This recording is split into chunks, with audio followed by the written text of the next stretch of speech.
a senior here at Van Valley, and I'm the editor-in-chief of the Student Literary Magazine, Fish Letter, so more writing publication opportunities. So if you want to know anything about that, we have several staff members in the room, so please get excited and submit. Like Sarah said, I will be reading a short story called Stockings. It's not really scary, but I would call it a haunting love story, if you will. Never in his life had Robert seen a more beautiful woman than Mac. She was never as put together as her older sister Elizabeth, with whom Robert had gone to school. Her beauty had always been a little off-kilter. Mac had this way of chewing on her lip when she felt nervous that her mother deemed unladylike and unsanitary.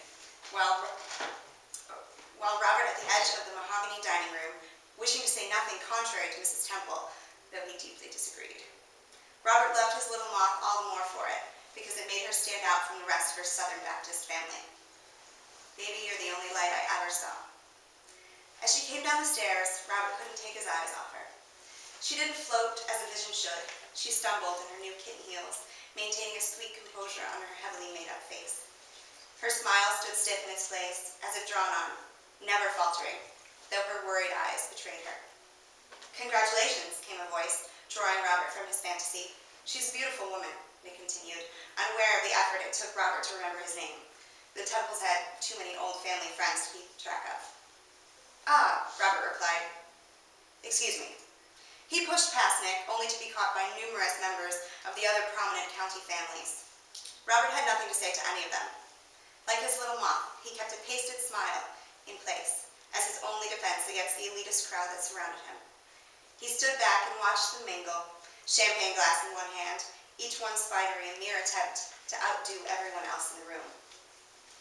What does a marine biologist do, exactly? Tommy Varna asked Mac, as Robert finally made it to her side. More important things than you do in your daddy's gun shop, that's for sure. Mac, hey, Elizabeth needs you at the refreshment table immediately, Robert cut in, sweeping his little moth away from the antagonist. I despise that closed-minded little son of a bitch, Mac seethed. I can be nice to every single other person at this party, but not him. You were 8. Let it go. Champagne? Robert asked, plugging a glass from the table once they approached it. But of course, darling, Mac said, smoothly retreating back into her Southern Belle facade. I thought you said Elizabeth needed me for something. Blatant lie. Mac's dazzling laugh lilted across the room to her mother's keen ears, who then politely excused herself from her conversation, no doubt numbering her elder daughter's charms and beauty. I couldn't get through this party without you, Rob. You make me comfortable with all these, part of my fiancé duties to attend the engagement party. But I'd be more than happy to leave if I knew I could Darling, here you are. The party has been so empty without you, Mrs. Temple informed her daughter in an ironic tone. Robert, she added, your lovely fiancé would like to begin the toasts. She's by the staircase. You know that we're doomed. Knowing his duty, Robert made a beeline for the stairs, but moved slowly enough to hear his future mother-in-law scolding Mac under her breath. The women's argument got lost under the layers of conversation floating around the room. Robert didn't rush to getting to the stairs so he could take in the scenery. He left the dark dining room feeling as if the oppressive wood walls and ceiling were closing in on him, the carved pieces seeming sharper and more dangerous than usual. The lace tablecloths looked starker in contrast, despite being the ivory color Elizabeth had specifically requested. Robert only knew the difference between ivory and white for practical purposes, and knowing which desserts looked better framed by each color was not one of them. Those were things Elizabeth understood. Your tie's crooked, Elizabeth greeted him, handing her champagne to Shane O'Connell to adjust it. Though at her own engagement party, Elizabeth's admirers remained out in full force. A typical man would be bothered by this, but Robert cared not, which irritated Elizabeth to no end. He pulled his little butterfly away from the collection of handsome, well-dressed men she had attracted with her bubblegum smile, rigid Bardot eyes, and perfect blonde ringlets. The usual suspects presided. This is the deep and dying breath of the love that we've been working on. Little butterfly, you are far too concerned with my appearance, Robert said to Elizabeth. Butterflies are all about appearance, especially at their own engagement parties, she said sweetly, moving to adjust her own crimson cocktail dress and pearls, which had been a gift from her father on her 18th birthday. Give me just one more minute before the toast, Butterfly. I'm going to run through it again in the garden, away from all these prying eyes. He gestured to the menagerie of men flanking his radiant fiancée. Nervous, babe? She teased. Just want to be as prepared as I know you are. Don't want to look bad in front of all these people. I'm marrying such a smart boy. He always says all the right things. He kissed her cheek as a reflex before slinking away to stall us at the freshly watered garden, which had been romantically lit for the occasion. Sometimes he didn't know what Elizabeth saw in him, but it didn't matter as long as he was the only person who had those doubts. On the outside, he seemed perfect, like her, a butterfly among the county insects that had invaded the temple's property. Inside, he knew better, cursing his young man's promises to love her forever.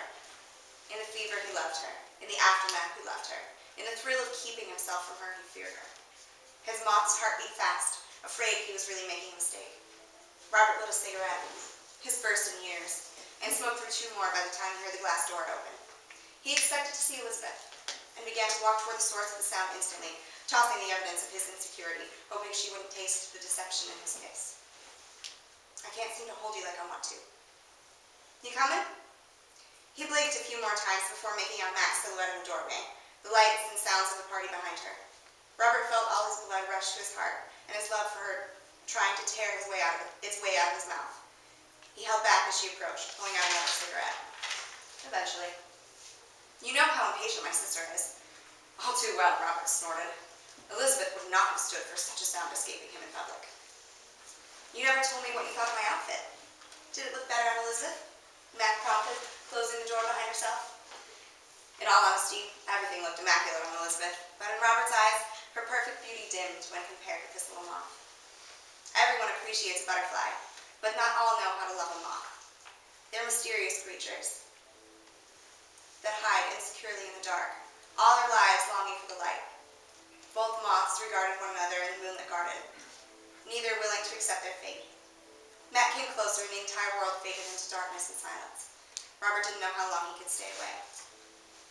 Those stockings, he began. They're silk. Borrowed them from Mother. Mac interrupted, hurrying him to make a point.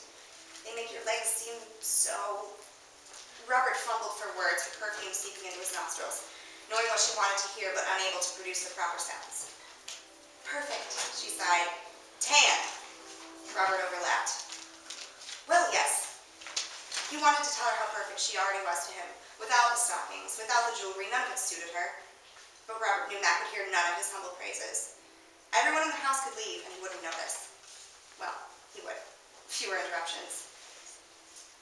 Tan, Mac repeated in disbelief. Well, I mean, you know what I mean. This time her sigh was heavy with the knowledge that she would never be what she so deeply wished she was. Robert knew that sigh because he himself had sighed it many times, but it meant something different for Mac than it did for him.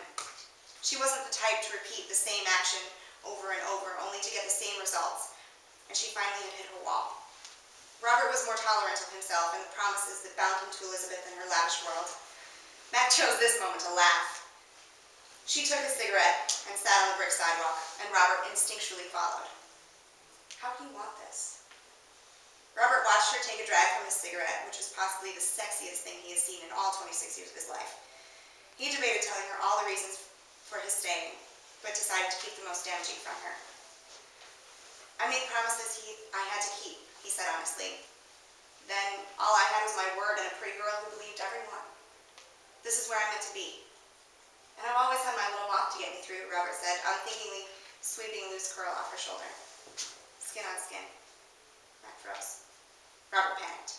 He took a breath. I love you, I love you, I love you, his insides screamed. He kept those convicting words stifled.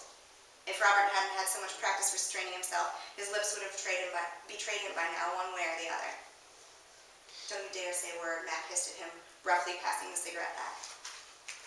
How dare you say it's nothing to me? I'm not as strong as you, little moth. I want to be the butterfly for once, Rob. Call me a little butterfly, Mac demanded, tears spilling out of her begging, honey-colored eyes. Call me little butterfly. But you're a moth, Robert said gently, pulling her close and resting his cheek on top of her head, unsure of whether physical contact would be comforting or tempting at this point.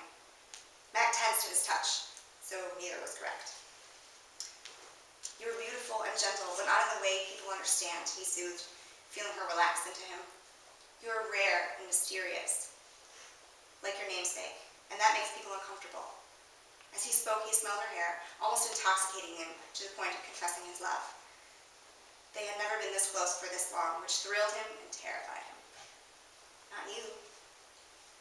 Robert composed himself, but felt the anxious sweat seep through his undershirt. I'm a moth that looks like a butterfly, he explained. My only oddity is that I come out at night, but people are willing to put up with small eccentricities. I see. Don't go, he pleaded. We can't both be trapped here, Max said, looking at him sadly. Then go, Robert told her, his voice cracking painfully as he felt his heart tear in half. My ears were slow dancing in a burning room. Mac waited a moment before responding. She started by taking off her new kitten heels, stood up, removed the silk stockings, diamond drop earrings, all the excess, everything that made her look like the woman she wasn't. The more she shed, the more Robert loved her. The more every part of him ached for that freedom of a fresh start, and for this woman in front of him who was close enough to touch, but not in the way he wanted. Already she looked more relaxed, much more in her element. Robert knew how their story ended. His little moth would flutter off into the world outside the county, change people everywhere she went, leaving a trail of broken hearts in her wake.